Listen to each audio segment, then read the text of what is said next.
Welcome, it's Max here for Movie Madness Entertainment. What you're going to be seeing here is the most, in my honest heart, the most unbiased and brutally honest reviews that you're going to be finding here on YouTube for movie reviews. I'm a veteran consumer. I've been supporting the entertainment industry in all aspects as much as I can. I'm also a former fandom warrior. Like, I used to get involved with all this stuff. Now I really don't care, and I'm disavowing all those hashtags. Restore this, restore that, make Star Wars great again. All that. I really don't care. I want everything to be good, and my main goal is to provide you with the most honest review I can, and part of that is to deny access. Not only no access, never access. I am never going to accept early screenings. I'm only going to give reviews on what I pay for with my cold, hard-earned cash, and that's why I feel I could benefit to you too. Like, I'm only going to recommend movies because not every movie is theater worthy. I'm sorry. I love entertainment. There's lots of options. Options are great to the consumer. If you're like me and you've been seeing movies for 20 plus years, I've been seeing a lot more than that. I'm not going to my people that have been watching my channel know.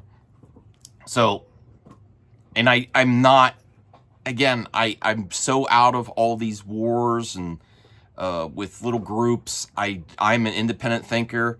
And if you are an independent thinker too, and you want that type of honesty in your content, please hit that subscribe button, notification bell, because I'm no kings, no gods, no fanboys, and no FOMO. I'm not giving in the FOMO either, because you know what? Consumers need some power here.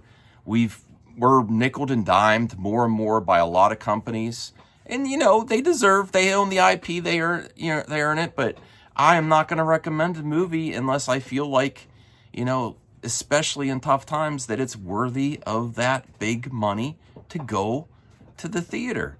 So I'm filming this after the fact, this intro, and I will say this is one of the hardest reviews I've ever done.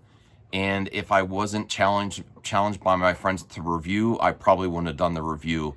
And I'm sorry if this upsets you, this next review, but please let me know what you think, and if I did a good job.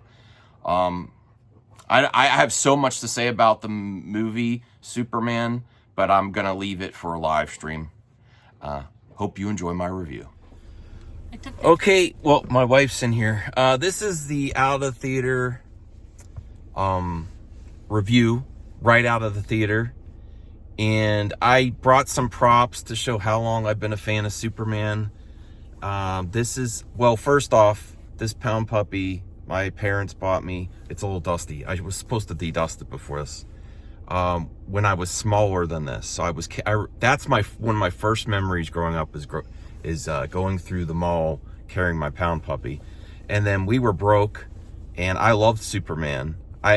Some of my things that my mom got me were, she made me a Superman cape. So this is the Superman cape I used to wear around my Pound Puppy, and then Luke Skywalker. I love Star Wars, so I just had a flashlight. It wasn't a lightsaber, it was just a flashlight. That's just some backstory about me, because I love these characters. It's more than which version of Superman. I like all Superman. With this movie, this is a hard one, because I really want to be positive. Like, I don't want to hate on this movie. And also my good pal, my wife, as my movie buddy, is back with me, and I made her see this movie, and we had a great day. I'm really gonna go for the most unbiased reviewer I can be. This movie has some great stuff in it. It has some frustrating stuff in it. It's really, I hate when the reviewers say this, it's a mixed bag. Like, David Corenswet is amazing as Clark, Superman. Lois is amazing. Jimmy Olsen is amazing. I was a little bit let down by Perry White. I didn't see enough of him. Clark's parents were just okay to me. Mom and Pa Kent, they weren't bad. They're just like, okay. They, they kind of did the jokes that Ma can't use the modern technology, which really feels out of place in current day, because that's like my generation, or my mother's generation's parents, not, they really feel out of place.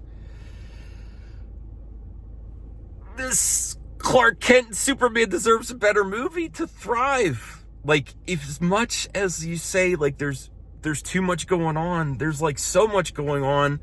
And the worst thing about this is, God damn it, I think I owe Sean O'Rourke money, because I bet on this movie. I do not think this is I hope it is a $1 billion movie. And it's fun. It's definitely fun. There's great things in here. The one thing the scene I love is Lois and Clark, where she's interviewing him, was probably the best Lois and Clark scene I've ever seen. But it's in this mixed bag of a movie. And then the action was decent, but it was like fast twirls and stuff every single time. And I like more grounded action in superhero movies. Crypto was great. The things I'm surprised by the most are my biggest letdown and my biggest surprise. I love Guy Gardner. Mr. Terrific is awesome. Hawk Girl was just okay. I mean, I didn't dislike her. And it's just like, you have adjusted. This is the problem is, this is not a Superman movie. It's like two movies put together, and more of an outlet for James Gunn to bring in characters he likes, like the Justice Gang members, which they're in this a lot. And it's more like, spoiler warning, it's more like the Justice Gang save Superman. It's more like a Justice League movie. Oh man. The problem I'm going to have is, I was looking forward to the debates about this movie and about previous versions of DC, and I was really hoping for a really fresh start. But I don't think this ain't it. This ain't it. I gotta also be brutally honest. Out of a 10, I just want to end this review. This is why I don't like doing reviews of movies I'm disappointed in, because it really frustrates me. I've got to be honest. It's a 6 out of 10, because there's great stuff in here, but it's all over the place. And Lex is the biggest letdown, because I know people are going to say, but Lex is comically accurate over the top, but I just didn't feel in some of the scenes with Lex are weird, like the Russian roulette sequence, and then him just like physically abusing his girlfriend, which we know Lex is evil. He's a villain. But my interpretation of a lot of Lex is that you're sympathetic to Lex. Like, you want to, like his point of view, like a great villain, you feel like their point of view, and you're understanding, like, Lex is really concerned about Earth. Would have been really great. But no, he just seems like a misogynistic a-hole that doesn't care about life whatsoever. And some might say, okay, that's accurate. Crypto was a lot of fun. There's some cameos in here. I'm going to spoil them now, so if you don't want to... his cousin, Supergirl's in here. That was great. I love the sequence with her. There are genuine laughs in here, but as many laughs as there are, there's a lot of cringe. It's just, there's a lot going on. I do appreciate that they didn't go into the origins at the beginning of this film. I do appreciate that, but at the same point, they just go straight into everything, and I think a lot of this stuff is going to go past the general audiences. It's like weird comic book stuff that I just think it's not gonna land. I hope it does. I hope I'm completely wrong. I hope everyone watching this review loves this movie. I hope my wife likes this movie, but I don't know if she does. But it's extremely, extremely frustrating on my part, because Corenswet is one of the best Supermen I've ever seen on film. Some of the dialogue was amazing, and some of the dialogue was rough. I do want to watch this again, but I'm not like dying to see this. I want to give it another shot. My role is, if I don't like a movie, I'll at least give it one more shot. I want to see it in IMAX. But yeah, that was my biggest surprise, is that I really like Guy Gardner a lot. Mr. Terrific is really cool, is terrific. Some of the lines they fed him were kind of forced to be comedic.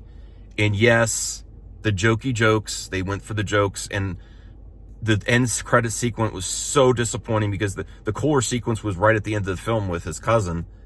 The end credit sequence was not even worth watching, and I can't stand that stuff, and it was just the joke. Just the joke. So, I'm sorry to say, 6 out of 10. I probably owe Sean O'Rourke money. I don't think this will get to $1 billion, but I hope it does, and I hope everyone loves it. But the silver lining is, the characters are strong enough that I think there's a future to see. Like, I want to see the Superman again. I want to see him in something else. I want to see him directed by someone else other than James Gunn. This is probably my weakest James Gunn superhero movie. Guardians 1 through 3 I love. The second one I didn't really... I think I like this better than Guardians 2. Better than Guardians 2. Suicide Squad is way better than this.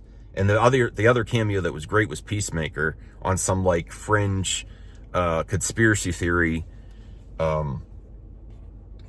talk show. So I went all in on this movie. I'm looking forward to it. My wife came with me. We still had a great time. I hope she liked it, and I hope I didn't ruin it for her. That's the other thing. Like, sometimes she's here for the review, but sometimes she enjoys it, and then I don't like it, and then I don't want to ruin this for anyone. If you enjoy it, that's great. That's really great. And I hope everyone does enjoy this movie. But I also, in my reviews, I'm besides the rating, I'm gonna say, because I represent the working man, pay your money for your ticket. I cannot say to rush out to the theater and pay premium to see this right away. I would say wait. You should probably see it for some fun, but I would say my categories are run to the theater, see this right away, wait for VOD, or skip. And I cannot put this in a must-see. And I wanted it to be that way. So I'll see you in another video. Get your thoughts in, and I hope you love Superman. But I kind of didn't. Bye.